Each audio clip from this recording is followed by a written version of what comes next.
کیا تم فراموش کر بیٹھے ہو کہ ساری دنیا پر خدائے یہودا کی حاکمیت ہوگی؟ داؤد کے ستارے کی قسم، بنی نو انسان پر بنی اسرائیل کی حاکمیت قائم کرنے کے لیے ہم سب کو قربانیاں دینی پڑیں گی۔ ہمیں انسان کی فطری کمزوریوں کو اپنے ہاتھ میں لینا ہے۔ کیا تم نہیں جانتے کہ مرد کیا چاہتا ہے؟ اعلیٰ نسل کے 20 گھوڑے اور 20 غلام یوہاوا کے ساتھ کھڑے کر دو۔ کسی سے بھی کہو کہ اسے جو پسند ہے وہ لے جائے۔ داؤد کے ستارے کی قسم، وہ آدمی 20 گھوڑے اور 20 غلام چھوڑ دے گا اور یوہاوا کو لے جائے گا۔ اس محفل پر خاموشی طاری ہو گئی۔ میں دیکھ رہا ہوں کہ تم میری بات نہیں سمجھ سکے، لئیس بن موشان نے کہا۔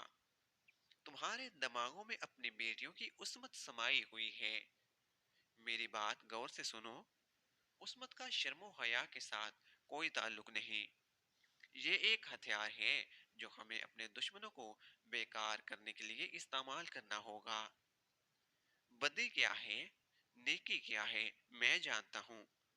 تم مجھے کیا جواب دو گے؟ یہ جواب صحیح ہوگا، لیکن جب تم دنیا کے کونے کونے تک یہودیت کو پہنچانے کی بات کرو گے تو بدی اور نیکی کے معنی بدل دیے جائیں گے۔ محمد برائی اور بدی ختم کر رہا ہے۔ ہمیں برائی اور بدی پیدا کرنی ہے، مگر ہم خود برے اور بدکار نہیں ہوں گے۔ اگر تم روئے زمین پر پھیلی ہوئی نسل انسانی کو اپنی غلامی کے جہنم میں ڈالنا چاہتے ہو تو غیر یہودیوں کو جنت دکھاؤ، انہیں جنت کی حوریں دکھاؤ، انہیں میٹھی شراب پلاؤ۔ یہ لوگ بدمست حیوان ہیں، ان میں اور زیادہ حیوانیت پیدا کر دو۔ یہ مت سوچو کہ اچھا کیا اور برا کیا ہے، یہ دیکھو کہ یہودیت کی حاکمیت کے لیے اچھا کیا ہے، خواہ وہ برا ہی ہو۔ اس نے یوحوا کی طرف دیکھا اور بولا، انہیں بتاؤ یوحوا، انہیں سمجھاؤ۔ یوحوا کے ہونٹوں پر مسکراہٹ آ گئی اور اس نے ایک کہانی سنا دی۔ یہ کہانی چند ماہ پہلے مکہ سے شروع ہوئی تھی۔ یوحوا نے شرم و حجاب کے بغیر سب کو سنایا کہ وہ قریش کے 3 نامور سالاروں خالد، اکرمہ اور صفوان کو اپنے حسن و جوانی کے طلسم میں الگ الگ گرفتار کرنا چاہتی تھی۔ اس نے انہیں آپس میں ٹکرانے کی سوچی تھی، لیکن ان میں کوئی بھی اس کے ہاتھ نہ آیا۔ اس نے یہ بھی سوچا تھا کہ وہ تینوں کے دلوں میں اپنے سردار ابو سفیان کی نفرت پیدا کر دے گی، لیکن خالد پتھر ثابت ہوا۔ یوحوا نے کہا، اس نے مجھے دھتکارا نہیں، لیکن وہ دلچسپی بھی ظاہر نہ کی جس کی مجھے توقع تھی۔ میرا خیال ہے اکرمہ اور صفوان پر خالد کا ہی اثر ہے۔ یہ تینوں جنگ و جدل کے دل دادا ہیں، اس کے سوا کچھ سوچتے ہی نہیں۔ یوحوا مایوس نہ ہوئی، اس نے اپنی کوششیں جاری رکھی۔ خالد سے اس نے توجہ ہٹا لی کیونکہ اس کے دماغ میں یہی ایک سودا سمایا ہوا تھا کہ مسلمانوں کو میدان میں شکست دینی ہے اور رسول اکرم کو میدان جنگ میں یا جنگی قیدی بنا کر قتل کرنا ہے۔